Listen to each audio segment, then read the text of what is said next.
அருட்பெருஞ்சோதி அருட்பெருஞ்சோதி தனிப்பெரும் கருணை அருட்பெருஞ்சோதி. எல்லா உயிர்களும் இன்புற்று வாழ்க, வள்ளல் மலரடி வாழ்க வாழ்க, கொல்லா விரதம் குவளை எல்லாம் ஓங்குக, நல்லோர் நினைத்த நலம் பெறுக, நன்றி நினைத்த எல்லோரும் வாழ்க இசைந்து.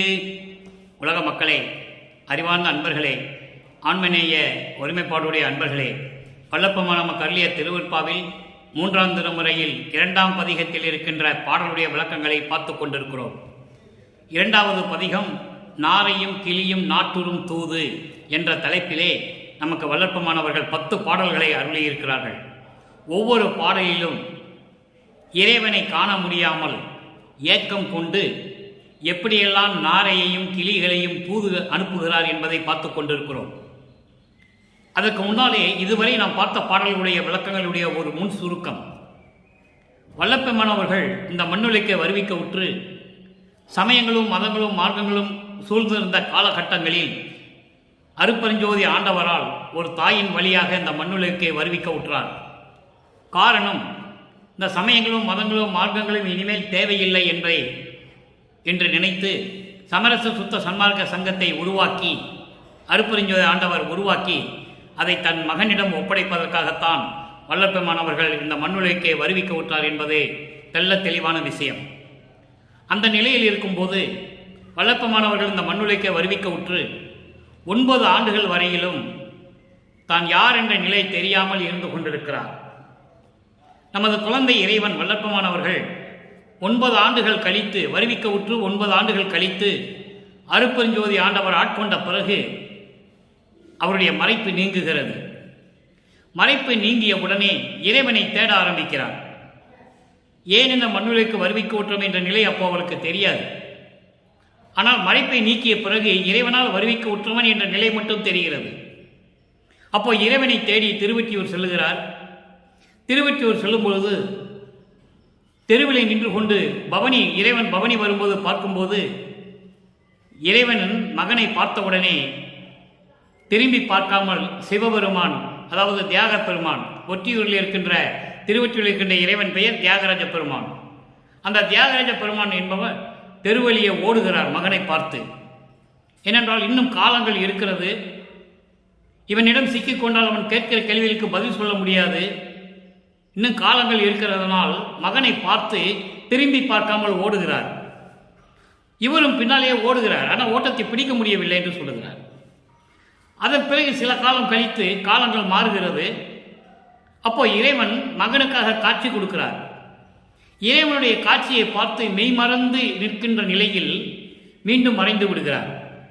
இப்படி ஒவ்வொரு நிகழ்ச்சிகளையும் ஒவ்வொரு பதிகமாக நமக்கு வல்லப்பெருமானவர்கள் அருளியிருக்கிறார்கள். மிகவும் அற்புதமான நிகழ்வுகள், பிரபஞ்சத்தின் உண்மைகள். அப்போ மகனை பார்த்து காட்சி கொடுத்து ஓடுகிறார். அதன் பிறகு தான் நேரே சென்று பார்க்க முடியவில்லை, காட்சி கொடுத்தும் இறைவன் நம்மிடம் பேசவில்லை என்ற மனநிலையில் அவர் மிகவும் வருத்தப்படுகிறார். அந்த நிலையில் தன்னை தலைவியாகவும் இறைவனை தலைவனாகவும் வர்ணனை செய்து, அதாவது காதலனை பார்க்க முடியாமல், ஒரு காதல் மேல் ஆசை கொண்டு காதல் கொண்டு அந்த காதலனை பார்க்க முடியாமல் எப்படி இயங்குகிறாளோ அதுபோல இவர் தன் உள்ளத்தில் வருந்தி நாரையை தூது விடுகிறார். அதன் பிறகு கிளிகளை தூது விடுகிறார். ஒவ்வொரு பாடலிலும் அதன் பொருளை பார்த்து கொண்டிருக்கிறோம். இன்று 5வது பாடல் நாரையும் கிளியும் நாட்டுறு தூது என்ற பதிகத்திலே 5வது பாடல். இன்று நாரையை தூது விடுகிறார். எப்படி சொல்லி தூது விடுகிறார் என்பதை நாம் விளக்கமாக பார்க்க போகிறோம். அதன் பிறகு 4வது எட்டில், அதாவது வல்லப்பெருமானவர்கள் ஒரு தாயின் வயிற்றில் கருவுற்றதிலிருந்து 51 வருடங்கள் வரைக்கும் 6-8 பிரிவுகளாக பிரித்து ஒவ்வொரு பகுதியிலும் தன் மகனுக்கு எப்படி அருளை கொடுக்கிறார் என்பதை திருவருட்பாவிலே தெளிவாக வல்லப்பெருமானவர்கள் நமக்கு அருளியிருக்கிறார்கள். அப்போ சமரச சுத்த சன்மார்க்கத்தை பெற்ற பிறகு அதே இறைவனை எப்படி அழைக்கிறார், அதே இறைவன் தானாக மகனிடம் வந்து எப்படி அருளை கொடுக்கிறார் என்பதை ஒப்பிட்டு பார்த்து கொண்டிருக்கிறோம். ஏனால் இந்த காலகட்டத்தில் அது மிகவும் அவசியமாக இருக்கிறது. வல்லற்பமானவர்கள் இந்த மண்ணுலகுக்கு வருவிக்க உற்று 200 ஆண்டுகள் ஆகியும் வல்லற்பமானுடைய இறைநிலையை அவர் இறைவனாகவே வருவிக்க உற்று அருப்பெருஞ்சோதி ஆண்டவர் ஆனார் என்ற நிலையை மக்களிடம் தெளிவாக கூறாத காரணத்தினால் இன்னும் மக்கள் குழப்பமடைந்து கொண்டிருக்கிறார்கள். அந்த குழப்பத்தை நீக்க வேண்டும். அப்போ 1ஆம் திருமுறையிலிருந்து 4ஆம் திருமுறை வரைக்கும் இருக்கிற பாடலுடைய விளக்கம் 6ஆம் திருமுறையில் இருக்கிறது. அப்போ எப்படியெல்லாம் அருளை பெற்றுக்கொண்டார் என்பதை ஒவ்வொரு பகுதியாக நாம் பார்த்து கொண்டிருக்கிறோம். இப்போ பாடலை கவனியுங்கள். நாரையும் கிளியும் நாட்டுறும் தூது, இறைவனை பார்க்க முடியாமல் எப்படியெல்லாம் துன்பப்படுகிறார் என்பதை இந்த உலக மக்களுக்கு தெரிவிக்கிறார் நமது இறைவன் வல்லற்பமானவர்கள். ஒல்லார் புறம் 3 எரி செய்தார், ஒல்லார் புறம் 3 எரி செய்தார், ஒற்றி அமர்ந்தார், எல்லாருக்கும் நல்லார் வல்லார், அவர் முன் போய் நாராய் நின்று நபிற்றியோ, அல்லார் குழலால் கண்ணீராம் ஆற்றில் அலைந்தார், அனங்கனையார் பல்லார் சூழ்ந்து பலிசூற்ற படுத்தார், விடுத்தால் பாயல் என்றே என்றால் இறைவனே. இப்போ மறுபடியும் படிக்கிறேன், ஒரு தடவை கவனிங்க. ஏன்னா பாடல் மனதில் பதியணும். ஒல்லார் புறம் 3 எரித்தார், ஒற்றியில் அமர்ந்தார், எல்லாருக்கும் நல்லார் வல்லார், அவர் முன் போய் நின்று நபித்தாயோ, அவர் முன் போய் நின்று நாராய் நபித்தாயோ, அல்லாஹ் குழலால் கண்ணீரால் ஆற்றில் அலைந்தார்,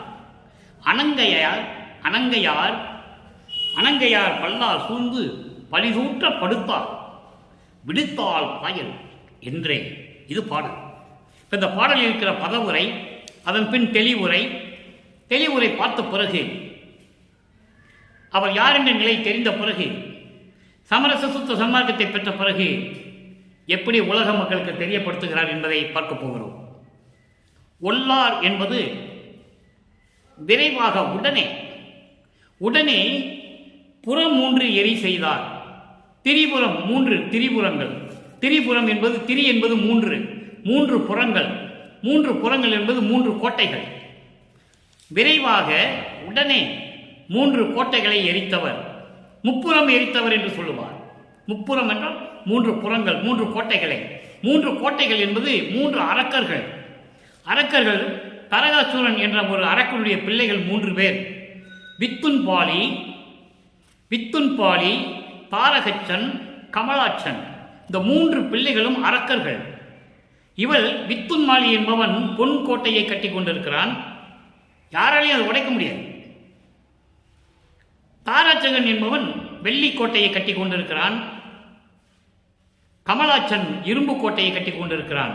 இந்த 3 பேரும் அந்த கோட்டைக்குள் இருந்து கொண்டு உலக மக்களை துன்புறுத்திக் கொண்டிருந்தார்கள். அவர்களை யாராலும் வெல்ல முடியவில்லை. அப்போ நகை செய்து திரிபுரம் எரித்தார் என்று சொல்லுவார் வல்லற்பெருமான். புன்னகையாலே அந்த 3 புறத்தையும் எரித்தவர் என்று சொல்லுகிறார். ஒல்லார் புறம் 3 எரி செய்தார், சாம்பலாக்கினார். எரி செய்தார் என்பது சாம்பலாக்கினார்.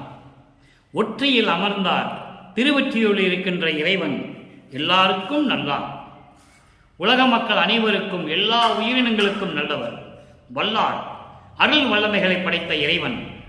நாரையே அவர் முன் போய் நின்று நான் சொல்லுவதை சொல்லுவாயாக என்று சொல்லுகிறார். என்ன சொல்லுகிறார்? அல்லார் குழலால், கரும நிறைந்த கூந்தலுடைய அழகான அந்த பெண், இவர் சொல்றார், போய் சிவபெருமான் கிட்ட சொல்றார். அப்படிப்பட்ட பெண் என்ன பண்றா? கண்ணீரோட அலைந்து கொண்டிருக்கிறாள், உன்னை பார்க்க முடியவில்லை என்று. தெருவிலே வந்து நின்று கொண்டிருந்தால் நீ ஓடுகிறாயாம், அதன் பின் காட்சி கொடுத்து மறைந்து விடுகிறாயா? அதுபோன்று அவள் உன்னை நினைத்து கண்ணீர் விட்டு அழுது கொண்டிருக்கிறாள். கண்ணீர் ஆறாக ஓடுகிறது. கண்ணீரா ஆற்றில் அலைந்தான். ஆற்றுல தண்ணி வந்தா எப்படி மிதந்துகிட்டு இருப்பாங்க, அதே மாதிரி அவ கண்ணீர் விடுறது ஆறுவோர் வெள்ளம் போல ஓடிக்கொண்டிருக்கிறது. அந்த ஆற்றிலே தத்தளித்துக் கொண்டிருக்கிறாள். இதை பார்த்து அனங்கனையார் என்பது பெண்கள் எல்லாம், பொல்லாத பெண்கள் எல்லாம், அனங்கையார் பல்லார் சூழ்ந்து பழி சூற்ற உலகத்தில் இருந்த பெண்கள் எல்லாம் அவளை இழிவாக பேசி பழித்து பேசி அவள் வெட்கப்பட்டு போய் மானம் விடுத்து போய் படுத்துக் கொண்டாள். படுத்தும் அவள் நிம்மதியாக தூங்கவில்லை. பாயில் இருந்து எழுந்து கொண்டு அங்கும் இங்கும் உலாவிக் கொண்டிருக்கிறாள். இறைவனே, இதை உன்னிடம் சொல்ல சொன்னாள் என்று சொல்லி நாரை இறைவனிடம் சொல்லுகிறது. அப்போ வல்லப்பமானவர்கள் உலக மக்களுக்கு தெரிவிப்பது இதன் மூலமாக என்னவென்றால், நான் 9வது ஆண்டில் வருவிக்க உற்று 9வது ஆண்டில் இறைவனால் ஆட்கொள்ளப்பட்டு எனது மறைப்பு நீங்கிய பிறகு நான் இறைவனை காண திருவெற்றியூர் சென்றிருந்தேன். தெருவிலை நின்று கொண்டிருக்கும் போது என்னை திரும்பி பார்க்காமல் இறைவன் ஓடுகிறார். நானும் அவர் பின்னால் ஓடியும் ஓட்டத்தை பிடிக்க முடியவில்லை. அதன் பிறகு இறைவன் எனக்கு காட்சி கொடுக்கிறான். பவனி வரும்போது, திருவிழா வரும்போது நான் அங்கே தெருவிலை நின்று கொண்டிருக்கிறேன். எனக்கு காட்சி கொடுத்து நான் மெய்மறந்த நிலையில் மீண்டும் மறைந்து விடுகிறார். இப்படிப்பட்ட இறைவன் மீது நான் காதல் கொண்டுள்ளேன். அவனை நினைத்து கண்ணீர் விட்டு அழுது கொண்டிருக்கிறேன். கண்ணீர் ஆறாக ஓடுகிறது. இந்த உலகத்தில் உள்ள மக்கள் எல்லாம் அங்கே தன்னை பெண்ணாக சொல்லியதால் பெண்கள் என்று சொல்லுகிறார். அனங்கனையார் பல்லார் பழி சூற்ற படுத்தாள். எல்லாரும் பழி போட்டு பேச, கேலியும் கிண்டலுமாக பேச, இவர் வீட்டுக்குள்ளே போய் படுத்துக் கொண்டால் படுத்தாலும் நிம்மதியாக அவளால் தூங்க முடியவில்லை. எனக்கு தூக்கம் வரவில்லை, பாயிலிருந்து எழுந்து கொண்டேன், அலைந்து கொண்டிருக்கிறேன் என்று சொல்லி, நாராய், நீ போய் இறைவனிடம் சொல்லுவாயாக என்று சொல்லுகிறார். இதை அப்படியே நாராய் இறைவனிடம் போய் சொல்லுகிறது. இது பாடலாக நமக்கு அருளியிருக்கிறார்கள். இந்த நிலை மாறும்போது, சமயங்களும் மதங்களும் மார்க்கங்களும் இல்லாத காலகட்டங்களில் சமரச சுத்த சன்மார்க்கத்தை உருவாக்கி தன் மகனிடம் கொடுத்த பிறகு முடிவான நிலை 6ஆம் திருமுறை. 6ஆம் திருமுறையிலே பதிகம் 20 பிள்ளை பெரு விண்ணப்பம் 15வது பாடல். இங்கே 5வது பாடலுக்கு பிள்ளை பெரு விண்ணப்பத்தில் 15வது பாடலில் அந்த நிலையை எப்படி சொல்றார்? பேரே பிள்ளை பெரு விண்ணப்பம். இறைவன் அவருக்கு வைத்த பெயர் செல்வப்பிள்ளை. அந்த பிள்ளை இறைவனிடம் விண்ணப்பம் வைக்கிறார். நாதனே என்னை நம்பிய மாந்தர், நாதனே என்னை நம்பிய மாந்தர் ஞாலத்தில் பிணி பல அடைந்து ஏத நேர்ந்திடக் கண்டு, ஐயகோ அடியேன் எய்திய கோபமும் இழப்பும் ஓத நேர் உள்ள நடுக்கமும் திகைப்பும் உற்ற பேர் ஏக்கம் ஆதிகளும் தீதனேன் என்று நினைத்திட உள்ளம் திடுக்கிடில் நீ அறிந்திலையோ. இறைவா, என் மறைப்பை நீக்கிவிட்டு என்னை ஆட்கொண்டு நீ யார் என்று தெரிந்த பிறகு எனக்கு இப்படியெல்லாம் நீ சோதனை கொடுக்கிறாய். காரணம், என்னை நம்பிய இந்த உலக மக்கள். நாதனே என்னை நம்பிய மாந்தர் ஞாலத்தில் என்பது என்னை நம்பிய இந்த உலக மக்கள், என்னை நம்பிக்கொண்டிருக்கின்ற இந்த உலக மக்கள். எப்படி சொல்றார் பாருங்க. நாதனே என்னை நம்பிக்கொண்டிருக்கின்ற இந்த உலகத்திலே இருக்கின்ற உலக மக்கள் யாவரும் பல வகையான நோய்களிலே அடைந்து, பிணி பல வகையான நோய்களை அடைந்து ஏத நேர்ந்திடக் கண்டு, துன்பப்படுவதை நான் பார்த்து, துன்பப்படுவதை கண்டு, ஐயோ அடியேன் எய்திய கோபமும், இந்த அடியேன் அடைந்த சோகமும் களைப்பும் இளைப்பும். எய்தின அப்படின்னா அடைந்த, நான் அடைந்த சோகமும் இளைப்பும் ஓத நேர் என்பது அந்த துன்பமும் சொல்ல முடியாது. அதை எதிரியும் ஒப்பிட முடியாது, நேருக்கு நேர் ஒப்பிடவே முடியாது. அப்படிப்பட்ட துன்பங்களையும் துயரங்களையும் அடைந்து கொண்டிருக்கிறார்கள். அதை பார்த்து எனது உள்ளம் நடுக்கமும் திகைப்பும் உற்ற பேர் ஏக்கமாதிகளும் என்பது எல்லா வகையான கவலைகளும் இந்த தீயவன் என்று நினைக்கும் பொழுது, இதற்கு முன்னால் எனக்கு தெரியவில்லை, நீ என்னை ஆட்கொள்ளவில்லை, நீ மறைப்பை நீக்கிய பிறகு, என்னை ஆண்டு கொண்ட பிறகு, என்னுடைய மறைப்பை நீக்கிய பிறகு இதெல்லாம் எனக்கு தெரிந்து விட்டது.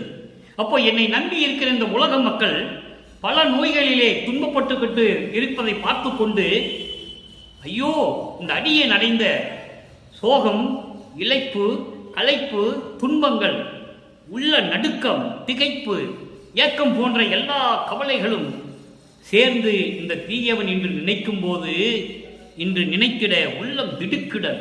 என் உள்ளம் எப்படி திடுக்குன்னு நடுங்குது தெரியுமா? இது நீ அறிந்திலையோ, இது உனக்கு தெரியாதா என்று சொல்லி நமக்கு அருளியிருக்கிறார்கள். அதன் பிறகு ஒரு நிலை பாருங்க.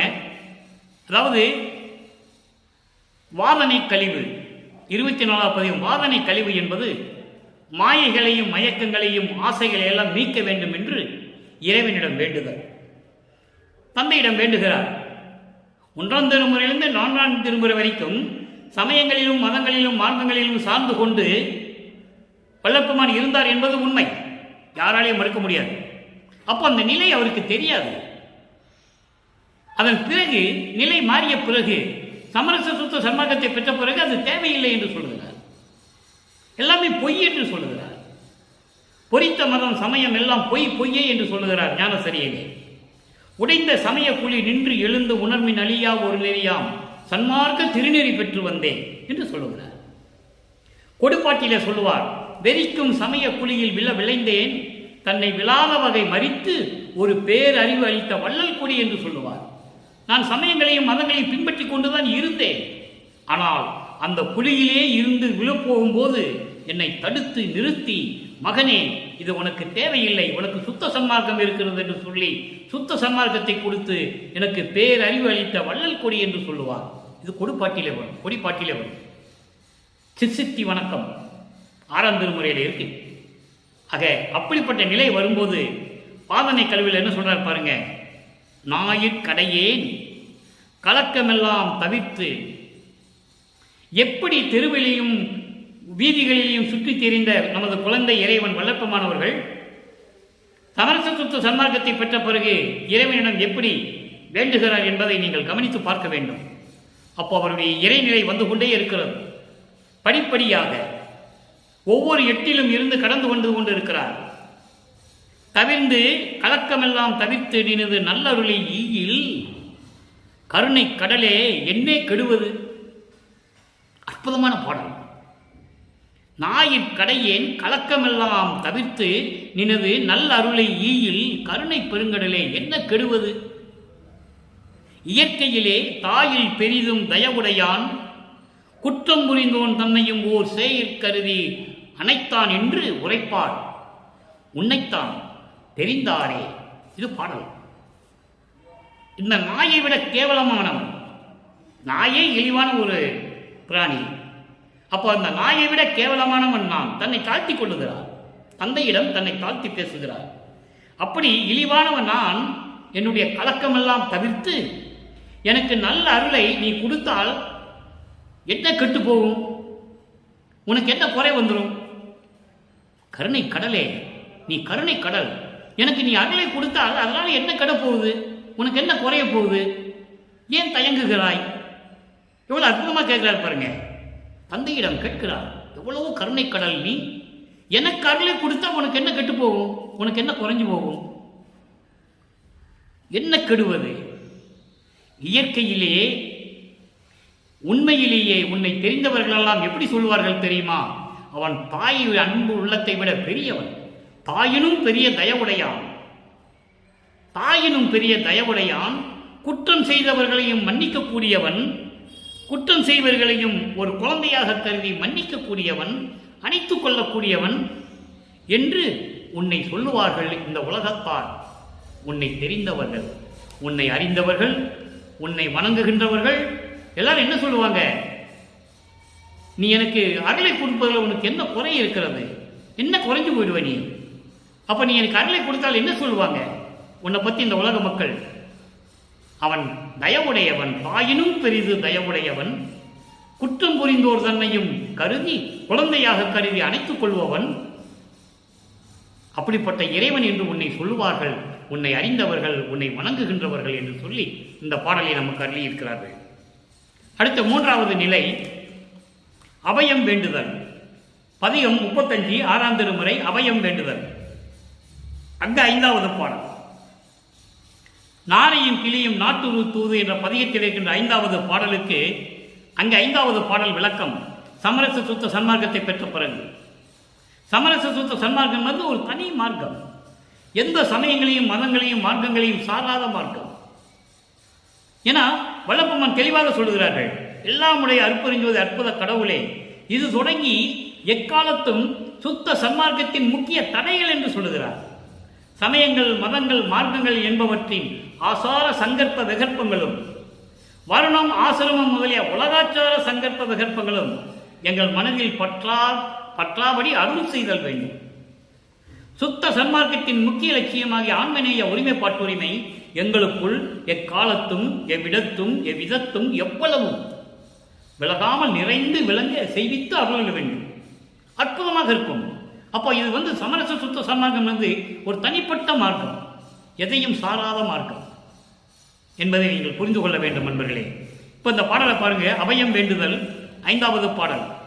இனி ஓர் இறையும் தரியேன் அபயம், இது நின் அருளே அறியும் அபயம்.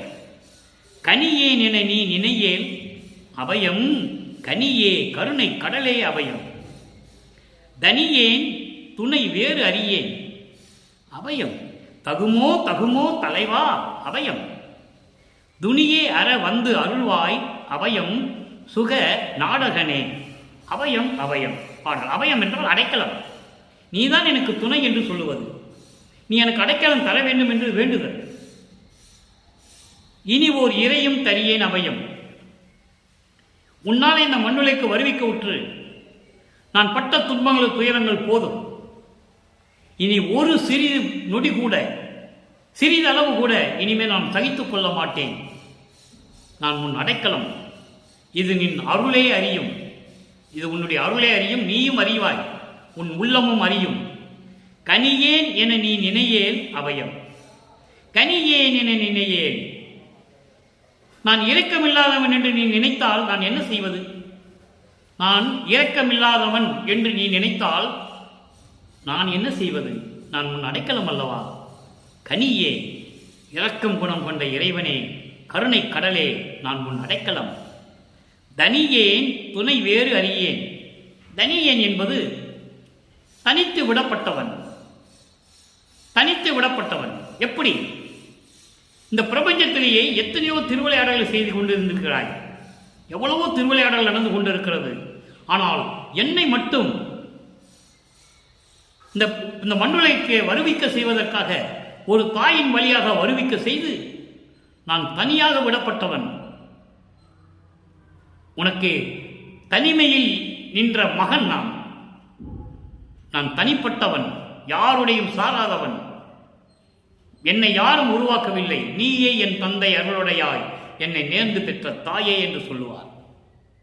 ஆன்ற சன்மார்க்க மணிபெற என்னத்தான் ஈன்று அமுதளித்த இனிய நற்றாயே என்று சொல்லுவார். இந்த பிரபஞ்சம் தோன்றிய காலத்திலிருந்தே படைத்தல், காத்தல், அழித்தல், மறைத்தல், அருளல் போன்ற 5 தொழில்களையும் 5 பதத்தலைவர்கள் செய்து கொண்டிருந்தார்கள். நான் அவர்களுக்கு சம்பந்தப்பட்டவன் அல்ல.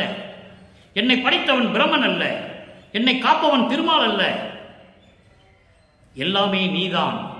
அதனால் நான் தனியேன் என்று சொல்லுகிறார். நான் தனியாக விடப்பட்டவன், உன்னால் வருவிக்க உற்றவன் நான். அப்படிப்பட்டவன், எனக்கு வேறு துணை இல்லை, எனக்கு யார் துணையும் தேவையில்லை, யார் துணையும் எனக்கு தேவையில்லை. அபயம், தகுமோ தகுமோ தலைவா, இது உனது தகுதிக்கு தகுமா? தலைவா, சமரச சுத்த சன்மார்க்கத்தின் தலைவனே, எல்லா தேவர்களுக்கும் தலைவனே, மூத்த இறைவனே, முதல் இறைவனே, ஆதியும் மந்தமெல்லாம் தோன்றிய அருட்பெருஞ்சோதி ஆண்டவனே என்று சொல்லுகிறார். அதான் தலைவா என்று சொல்லுகிறார். துணி அற வந்து அருள்வாய். துணி அற என்பது என் துன்பங்களை நீக்க விரைவில் வந்து எனக்கு அருள்வாய். துணி என்பது துன்பம், அற என்பது நீக்குவது. எனது துன்பத்தை நீக்குவதற்காக நீ விரைவில் வந்து எனக்கு அருள்வாயாக. அபயம், சுக நாடகனே, பேரின்பமாக திருச்சிற்றம்பலத்திலே அருள்நடனம் செய்து கொண்டிருக்கின்ற இறைவனே, நான் உன் அடைக்கலம் என்று சொல்லுகிறார். இது தகுமோ என்று சொல்லுகிறார். அதுக்கு ஒரு சின்ன விளக்கம் தர நான் காத்திருக்கிறேன், அது எனக்கு கடமையும் கூட. 6ஆம் திருமுறையிலே 30வது பதிகம் பிரியேன் என்றல் என்ற பதிகத்திலே ஒரு பாடல். வாழையடி வாழையென வந்த திருக்கூட்ட மரபினில் யான் ஒருவன் அன்றோ. நல்லா கவனிக்கணும் நீங்க. வாழையடி வாழை என்ற திருக்கூட்ட மரபினில் யான் ஒருவன் என்று சொல்லவில்லை. வாழையடி வாழையன வந்த திருக்கூட்ட மரபினில் யான் ஒருவன் என்றோ. வகையறியேன், அதான் அந்த வகையறியேன் தான் அருமையான வரி. அங்க வகையறியேன், இந்த ஏழைப்படும் பாடு தனக்கும் திருவுளம் சம்மதமோ? இது தகுமோ? இது தகுமோ? இது முறையோ? இது தர்மம் தானோ? அடுத்ததை யாரும் மக்கள்கிட்ட சொல்லலை. இந்த 4 வரியை மட்டும் சொன்னாங்க. அடுத்து யாரும் சொல்லலை. கோலைமணி மாலை மணி பொது, அதாவது மாலை மணி பொது நடஞ்சை வல்லால் யான் உனக்கு மகனலனோ? நீ எனக்கு வாய்த்த தந்தை அலையோ? கோலை உலகத்துயிர் இனி பொறுக்க மாட்டேன், கொடுத்தருள் நின் அருள் ஒளியை கொடுத்தருள் இப்பொழுதே. பிரபஞ்சம் தோன்றிய காலத்திலிருந்து வாழையடி வாழை வந்த திருக்கூட்டம் வந்த மரபர்கள் வந்த எவ்வளவோ இருக்கு. திருக்கூட்டம் வாழையடி வாழையன வந்த திருக்கூட்ட மரபுகள் மரபினர்கள் நிறைய பேர் இருக்கிறாங்க. நான் அப்படியா வந்தேன்? நான் அதுலையா வந்தேன்? இல்லை, வகையறியே. நான் எந்த வகையில் வந்தேன்னு எனக்கு எப்படி தெரியும்? நீ சொல்லு, நீ சொல்லு. இந்த ஏழைப்படும் பாடு உனக்கும் உன் திருவுளத்துக்கு சம்மதமா? இது தகுமா? அதை தான் இந்த தகுமான்ற வார்த்தை இங்கே அபயம் என்று போடுறாரு. இது தகுமான்னு சொல்றாரு பாருங்க. இது தகுமா? இது முறையா? இது தர்மம் தானா? நான் அப்படியா வந்தேன்? வாழையடி வாழை திருக்கூட்டத்தில் தான் வந்தேன். ஒவ்வொரு யுகத்திலும் நான் உளப்புறாது ஓங்கியவன். ஊழிதோர் ஊழி உளவினும் உளப்புறாது ஓங்கி வாலி என்று எனக்கு வாய்த்த நன்னிதியை என்று சொல்லுவார். ஊழிதோர் ஊழி உளவினும் அழியா உடம்பை அளித்தனன் என்று சொல்லுவார். ஊழிதோர் ஊழி உயிர் தலைத்து ஓங்கினன் என்று சொல்லுவார். ஒவ்வொரு யுகத்திலும் இருந்தவர் வள்ளல் பெருமான். அவர் வாழையடி வாழையாண்ட திருக்கூட்டத்தில் வர வேண்டிய அவசியம் இல்லை. ஏனால் இவர் அருட்பெருஞ்சோதியாருடைய பிள்ளை, மகன். அதான் பின்னால் சொல்றாரு, மாலை மாலை மணிப்பொது. மாலை மணிப்பொது என்பது பொற்சபை. மாலை என்பது பொற்சபை, மாலை மணி என்பது பொற்சபை. பொற்சபையிலே நடனம் செய்து கொண்டிருக்கின்ற இறைவனே, யான் உனக்கு மகன் அல்லவா? பிரபஞ்சத்தில் எந்த முனிவன் என்ற இசையும் சொன்னதில்லை. இறைவனை பார்த்து நான் உனது மகன் என்று யாரும் சொன்னதில்லை. நான் உனக்கு மகன் அல்லவா? நீ எனக்கு வாய்த்த தந்தை அல்லவா? நான் உனக்கு மகன் அல்லவா? நீ எனக்கு வாய்த்த எனக்கு கிடைத்த தந்தை அல்லவா? இந்த கோலை, இந்த அச்சமும் பயமும் ஊட்டக்கூடிய, அச்சமும் பயமும் துயரங்களையும் தந்திருக்கக்கூடிய இந்த உலக துயரங்களை எல்லாம் நீ நான் கொடுக்க மாட்டேன். கொடுத்தருள் நின் அருள் ஒளியை கொடுத்தருள், அருட்பெருஞ்சோதியை கொடுத்து அருள வேண்டும் இப்பொழுதே என்று சொல்லி இந்த பாடலை நாம் கருதியிருக்கிறார்கள். எனவே அன்பர்களே, இன்று பாடலுடைய விளக்கம் மிக எளிமையான விளக்கம். இத்துடன் விளக்கம் முடிகிறது. எனவே வல்லப்பெருமான் அவர்கள் அவருடைய இறைநிலை மக்கள் தெளிவாக புரிந்து கொள்ள வேண்டும். இது 4 யுகங்களிலும் இறைவன் எவ்வளவோ திருவிளையாடல் செய்து கொண்டிருந்திருக்கிறார். இது கடைசி திருவிளையாடல் நமது வள்ளல் பெருமான் அவர்களை இந்த மண்ணுலைக்கு வருவிக்க செய்தது. கலியுகத்தினுடைய கடைசி திருவிளையாடல். ஒவ்வொரு யுகத்திலும் இறைவன் எத்தனையோ திருவிளையாடல்கள் புரிந்திருக்கிறார்கள். அது உண்மை, யாராலும் மறுக்க முடியாது. கலியுகத்தினுடைய கடைசி திருவிளையாடல் தன் மகனை இந்த மண்ணுலகிற்கு ஒரு தாயின் வழியாக வருவிக்க செய்தது. காரணம், சமரச சுத்த சன்மார்க்கத்தை மக்களிடம் பரப்ப வேண்டும் என்பதற்காக. சமயங்களும் மதங்களும் மார்க்கங்களும் காலங்கள் முடிந்துவிட்டது. 4 யுகங்களோடு முடிந்துவிட்டது. ஒவ்வொரு சமயத்திற்கும் மார்க்கத்திற்கும் கால அளவு உண்டு, ஒவ்வொரு யுகத்துக்கும் கால அளவு உண்டு. அதெல்லாம் முடிந்த பிறகு இனிமேல் சமரச சுத்த சன்மார்க்கம்தான் இந்த ஒளி யுகத்தில் நிலைத்து நிற்க வேண்டும் என்பதற்காகத்தான் வல்லப்பெருமான் அவர்கள் இந்த மண்ணுலைக்கு வருவிக்க விட்டார். அதை தெளிவாக ஒரு பாடலிலே சொல்லுவார். எளிமையான பாடல், அடிக்கடி நான் சொல்லுவதுண்டு. அகத்தே கருத்து புறத்தே வெளுத்திருந்த உலக அனைவரையும் சகத்தே திருத்தி சன்மார்க்கத்தை அடைவித்திட.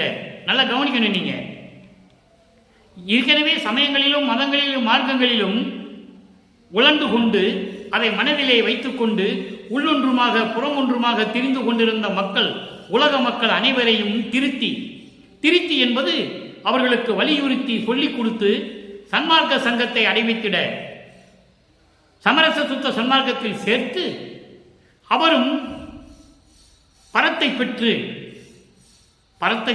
எகத்தே பரத்தை பெற்றென்றால் இந்த உலகிலே பரத்தை பெற்றென்றால் எல்லா செல்வங்களையும் பொருள் செல்வங்களையும் நோயற்ற வாழ்வைகளும் எல்லாவற்றையும் பெற்றுக்கொண்டு மகிழ்ந்திடுவதற்கென்றே என்னை உகத்தே, உகத்தே என்பது இந்த யுகத்தில், கலியுகத்தினுடைய இறுதியில் என்னை உகத்தே இறைவன் வருவிக்க உற்றேன், அருளை பெற்றேனே என்று சொல்லுவார். வருவித்த வண்ணமும் நானே, இந்த மாநிலத்தை செய்யும் வண்ணமும் நானே, தானே என் தந்தை என்று சொல்லுவார். நான் அதற்காக வருவிக்க உற்றேன் என்று சொல்லுகிறார். அதை நீங்கள் புரிந்து கொள்ள வேண்டும். என்னையும் இரக்கம் தன்னையும் ஒன்றாக இருக்க இசைவித்து மன்னி வாழ்வுற வருவித்த கருணை வள்ளல் நீ என்று சொல்லுவார். இரக்கமும் நானும் ஒன்றாக இருக்க வேண்டும் என்பதற்காகவே நினைத்து இந்த மண்ணுலைக்கு என்னை வருவிக்க செய்து என்னை மரணமில்லா பெருவாழ்வில் வாழ வைத்துக் கொண்டிருக்கின்ற இறைவனே என்று சொல்லுவார். ஆக அப்படிப்பட்ட நிலையில் இருந்து கொண்டிருக்கின்றவர் நமது இறைவன் வல்லப்பன் அவர்கள். எனவே மக்களே, நீங்களும் சமரச சுத்த சன்மார்க்க சத்திய நெறிகளை கடைபிடித்து இறைவன் ஒருவனே என்ற நிலையில் இருந்து கொண்டு, அந்த இறைவன் ஜோதி வடிவில் இருக்கிறான் என்ற நிலையில் இருந்து கொண்டு, கொலையும் புலையும் தவிர்த்து சைவ நெறியில் இருந்து கொண்டு, எந்த விதமான சங்கற்ப விகற்பங்களும் இல்லாமல், எந்த சமயங்களிலும் மதங்களிலும் மார்க்கங்களிலும் பற்றும் இல்லாமல் மண் அகல் விளக்கிலே ஜோதியை ஏற்றி முன்னால் அமர்ந்து கொண்டு ஞானசரியை படித்து இறைவனை வேண்ட வேண்டும். ஞானசரியை தான் மரணமில்லா பெருவாழ்வை கொடுக்கக்கூடியது. அப்படிப்பட்ட நிலையில் இருந்து கொண்டு இறைவனை வணங்கி நீங்கள் இறைவனிடமிருந்து எல்லா செல்வங்களையும் பொருளையும் பெற்றுக்கொண்டு இந்த உலகிலே நோயற்ற வாழ்வில் நீங்கள் வாழ வேண்டும் என்று இறைவனுடைய தயவோடையும் கருணையோடையும் வாழ்த்தி இந்த வள்ளலார் ஊழியன் விடைபெறுகிறேன். மீண்டும் நாளை சந்திப்போம். நன்றி, வணக்கம். அருட்பெருஞ்சோதி, அருட்பெருஞ்சோதி, தனிப்பெரும் கருணை, அருட்பெருஞ்சோதி.